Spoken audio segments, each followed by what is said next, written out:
After the UFC 211 card concludes on Saturday night, on Sunday there will be an event on Flow Grappling. It'll be Chael Sonnen's Submission Underground event. It'll be their fourth event for this.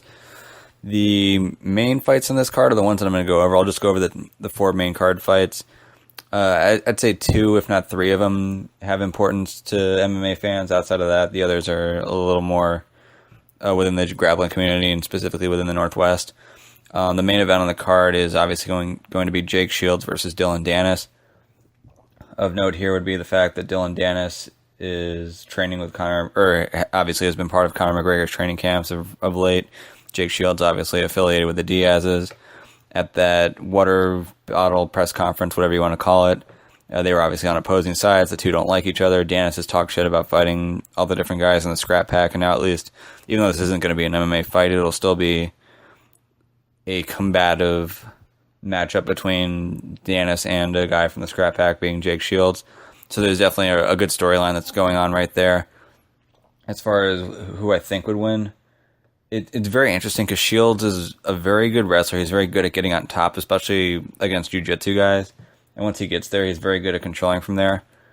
And you'll see him fight guys, even the Damian Maia fight that he had in MMA, where he was able to get on top of Maia and was able, even though he didn't do a whole ton on the top as far as like passing guard and getting submission attempts, he was able to kind of survive.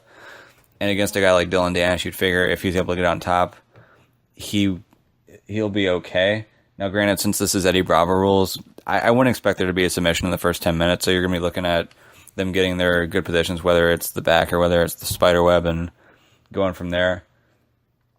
I think it's tough to pick who you think is going to win, who's going to be able to hold on for longer, who's going to be able to, whether it's going to go by riding time or whether someone's going to get a submission.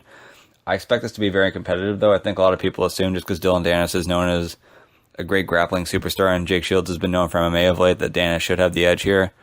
But I would not be surprised at all if Shields gets the win. I think this is going to be very competitive, and I really can't wait to see it. Now, of note with Dylan Danis, he did just fight, I believe it was in the Atlanta Open for an IBJJF championship. And in the finals there, it was actually a rematch against the guy he fought at Submission Underground 3 in AJ Agazarm. And he won that match pretty dominantly. He was on points, but even still, it shows that Danis is looking good. It'll be interesting to see if he has any affiliation patch for the matchup against Jake Shields, whether it's a Straight Blast Gym one, or maybe he still even wears the Marcelo Garcia one. I don't believe I saw the Marcelo Garcia patch on his gi in that tournament over the weekend, but even still, I think that's another storyline to check out. In the co-main event, you have Paulo Miao, who is coming off of a positive drug test that he confirmed that the test came back positive, but I'm still not exactly sure what he tested positive for. Either way, he's suspended, but his jiu-jitsu game has always been known for like the berimbolos and more of like the technical stuff, more of like the speed stuff, not exactly muscling guys around. And either way, it's not like he'd be muscling around Faber anyway. But kind of disappointing to see that he's been suspended from the IBJJF at this point. But either way, he's a highly talented grappler. Uriah Faber is a black belt in his own right. Uses his wrestling base well. I don't know how he is off his back necessarily, but on top, he's definitely good at controlling. Obviously, he's got a great guillotine. But you'd figure that Miao's style is so much different than what Faber usually rolls with, and with Miao being as decorated as he is, he should probably get the victory here. The next fight on the card is Michael Perez versus Nathan Orchard.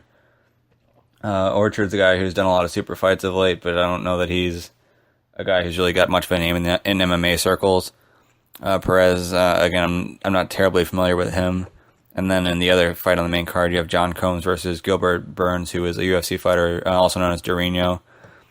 He's also, I believe he had a Brazilian Jiu-Jitsu World Championship. I think he was with Black Zillions before they broke up. He's probably still training with a lot of those guys out in the South Florida area right now, but you'd figure based off his background he's probably going to get the win here, but I don't know enough about John Combs to necessarily say that with great certainty. But in a jiu-jitsu matchup, Gilbert Burns is usually going to do pretty well. That's a pretty safe bet.